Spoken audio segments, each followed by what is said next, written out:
आगे बढ़ते हैं। झारखंड के हाजियों का पहला काफिला रांची एयरपोर्ट पहुंचा। लोगों ने हाजियों का पुरजोर इस्तकबाल किया। हाजियों के रिश्तेदारों के अलावा दीगर जिम्मेदारान भी एयरपोर्ट पर मौजूद रहे।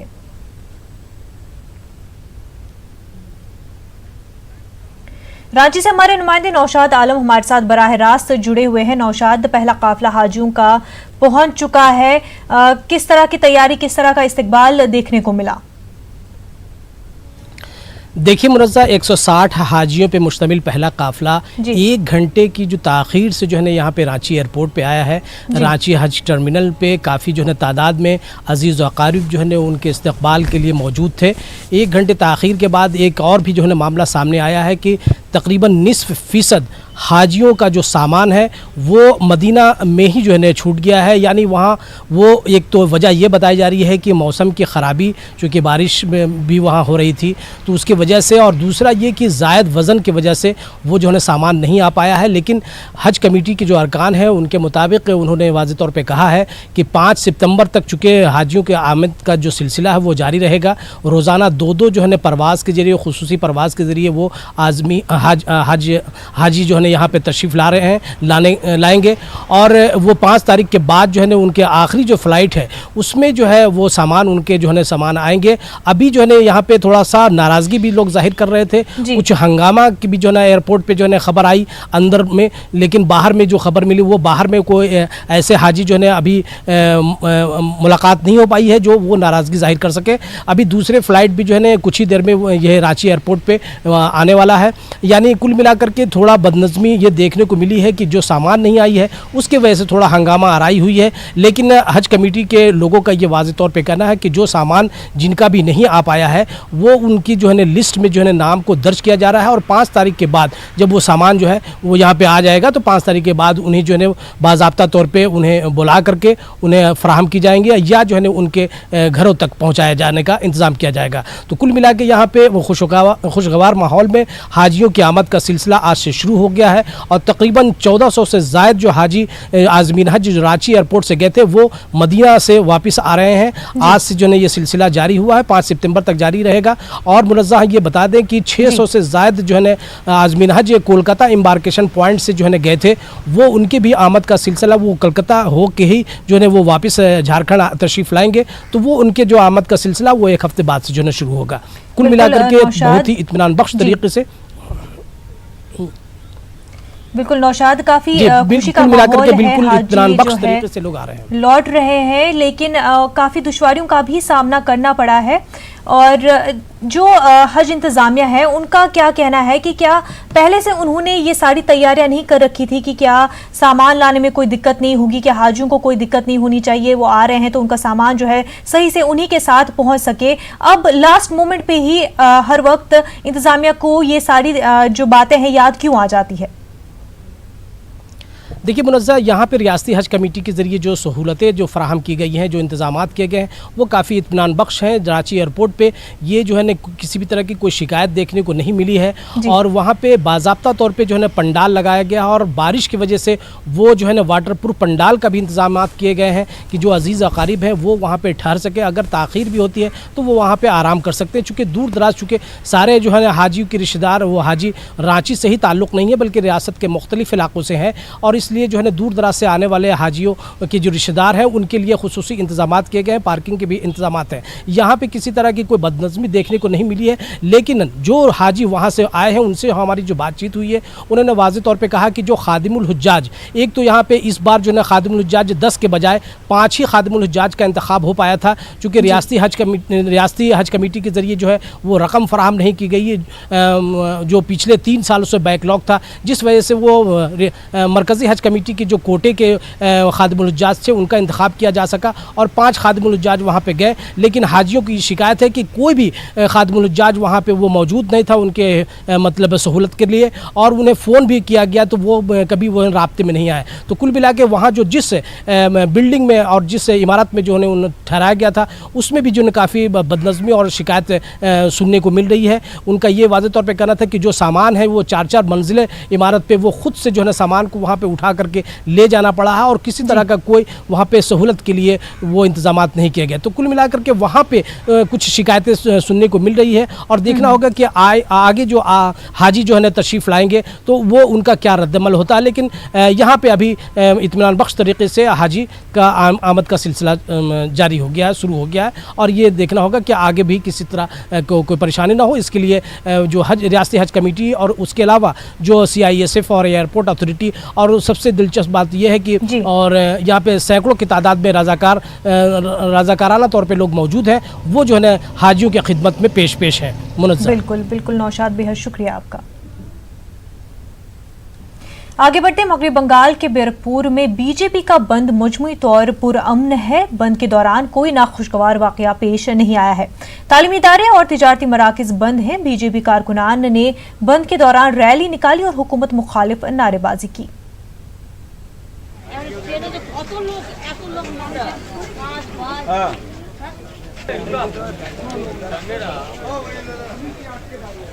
आपको बता दें कि मगरबी बंगाल के बैरकपुर में बीजेपी के बंद का असर जो है वो फिलहाल पुरअमन देखने को मिल रहा है। बंद के दौरान कोई नाखुशगवार वाकया पेश नहीं आया है। हालांकि तालीमी इदारे और तिजारती मराकज बंद है। बीजेपी कारकुनान ने बंद के दौरान रैली भी निकाली और हुकूमत मुखालिफ नारेबाजी की।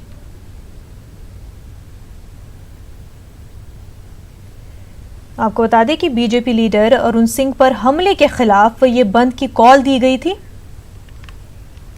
कोलकाता से हमारी नुमाइंदा शबाना एजाज इस वक्त बराह रास्त हमारे साथ जुड़ चुकी है। शबाना, बीजेपी ने बंद की कॉल दी थी, कैसा असर देखने को मिल रहा है? देखिए, जिस तरह से कल हंगामा हुआ, सियासी तशद्दुद देखने को मिला था बैरकपुर इलाके में, और ये इलाका काफ़ी दिनों से ही तशद्दुद ज़दा है कह सकते हैं, क्योंकि लोकसभा इलेक्शन के आखिरी मरहले की वोटिंग के बाद से ही यहाँ तशद्दुद हो रहे हैं, हल्की झड़प हो रही है। हालात ऐसे हैं कि लोग घर छोड़कर जा चुके हैं। उन्हें उनकी बाज़ाबातकारी की जब कोशिश की जा रही थी, अमन रैलियां मीटिंग की जा रही थी उन इलाकों में पुलिस की मदद से, अब ऐसे टाइम पे भी अगर इस तरह की, जिस तरह से कल रात में एक झड़प हुई और बीजेपी MP अर्जुन सिंह जो लोकसभा इलेक्शन के दौरान तृणमूल कांग्रेस से बीजेपी में शामिल हुए थे, वो जख्मी हुए हैं, अस्पताल में जेर इलाज है। आज गवर्नर भी उनसे मिलने के लिए गए थे। तो इसके बाद से ये मामला जो है वो काफ़ी तूल पकड़ गया है। हालांकि बीजेपी ने 12 घंटे का बंद का ऐलान किया था और बंद की तस्वीरें भी आप देख सकती हैं कि किस तरह से पूरा इलाका जो है वो सुनसान पड़ा है।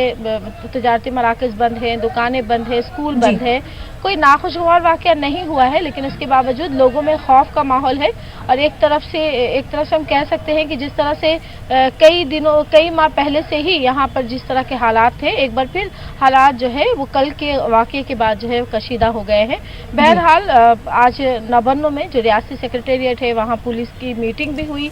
ज्ञानवंत सिंह की जो ADG हैं लॉ एंड ऑर्डर बंगाल के, उनकी मीटिंग हुई वज़ीर आला ममता बनर्जी से, और बाद में उन्होंने मीडिया से बात करते हुए कहा है कि वो तमाम हालात पर जो है वो नज़र रखे हुए हैं। हालांकि कल बीजेपी की तरफ से जब जिस तरह के कल हालात हुए थे, उसके बाद बीजेपी की तरफ से ये कहा गया था कि पुलिस ने एक बड़ा रोल प्ले किया है, और जो अर्जुन सिंह जख्मी हुए हैं उसमें पुलिस का एक बड़ा हाथ है। पुलिस की लाठीचार्ज की वजह से वो जख्मी हुए हैं, उनकी तरफ से जो है वो मारा पीटा गया था। लेकिन आज ज्ञानवंत सिंह ने इन तमाम इल्ज़ामात को गलत कहा और कहा कि पुलिस ने काफ़ी जो है वहाँ पर पुरअमन रही थी और इस तरह की कोई लाठीचार्ज नहीं हुई थी।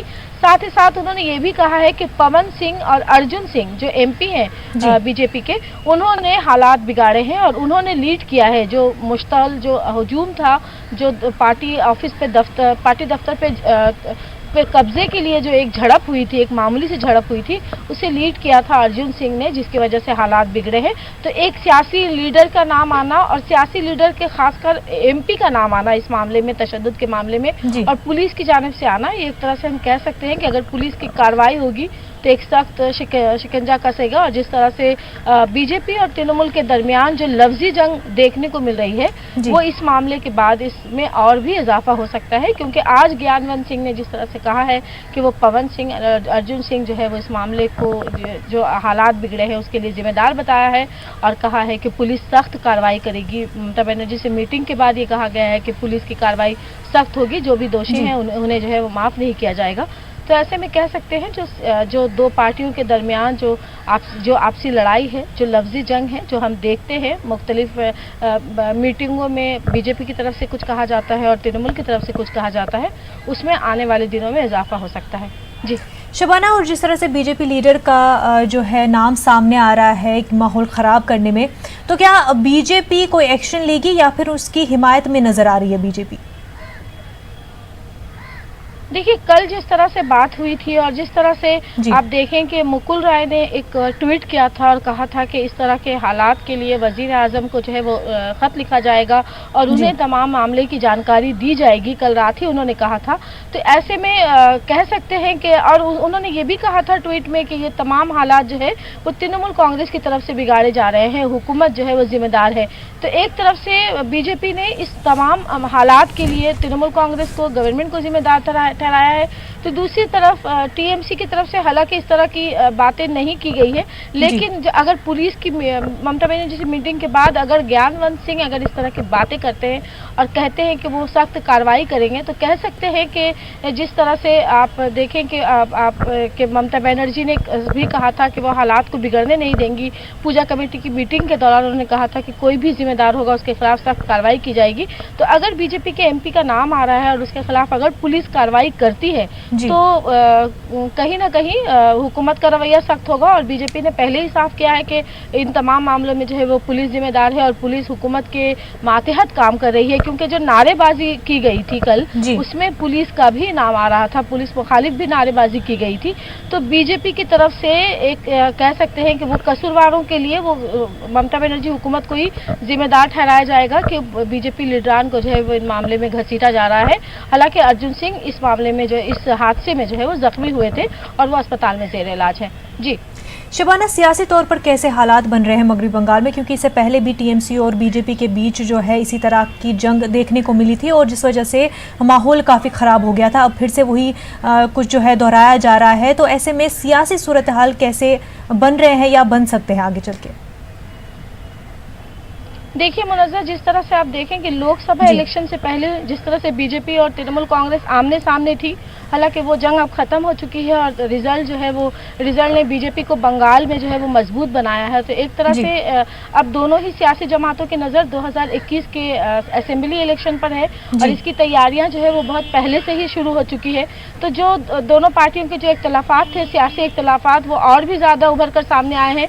साथ ही साथ आप देखें कि बंगाल में दुर्गा पूजा है और दुर्गा पूजा के लिए भी ममता बनर्जी ने खास तौर पर, जहां एक तरफ बीजेपी ने कहा था कि तमाम बड़े लीडरान को वो कोलकाता लाएगी और बंगाल के मुख्तलिफ जिलों में दुर्गा पूजा के उद्घाटन के लिए जो है वो भेजे जाएंगे बीजेपी लीडरान को, और उसमें कहीं अमित शाह का भी नाम आ रहा था। तो ऐसे में एक तरफ बीजेपी जहाँ दुर्गा पूजा के नाम पर और आगे जाने की कोशिश कर रही थी, वहीं ममता बनर्जी ने आज पूजा कमेटी के साथ मीटिंग में साफ तौर पर कहा है कि शबाना, बेहद शुक्रिया आपका तमाम तफसीलात के लिए। आगे बढ़ते हैं अयोध्या हक़ मिल्कियत मामले पर। आज